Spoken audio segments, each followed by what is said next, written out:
വിശുദ്ധ ലൂക്ക എഴുതിയ സുവിശേഷം 10-ാം അധ്യായം 38 മുതൽ 42 വരെയുള്ള തിരുവചനങ്ങൾ. അവർ പോകുന്ന വഴി അവൻ ഒരു ഗ്രാമത്തിൽ പ്രവേശിച്ചു.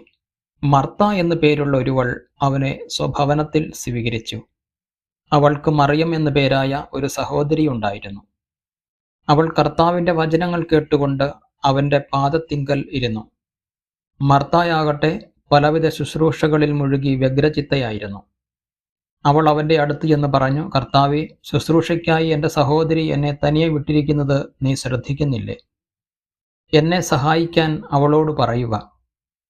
കർത്താവ് അവളോട് പറഞ്ഞു, മർത്ത, മർത്ത, നീ പലതിനെക്കുറിച്ചും ഉത്കണ്ഠാകുലയും അസ്വസ്ഥയുമായിരിക്കുന്നു. ഒന്നു മാത്രമേ ആവശ്യമുള്ളൂ. മറിയം നല്ല ഭാഗം തിരഞ്ഞെടുത്തിരിക്കുന്നു.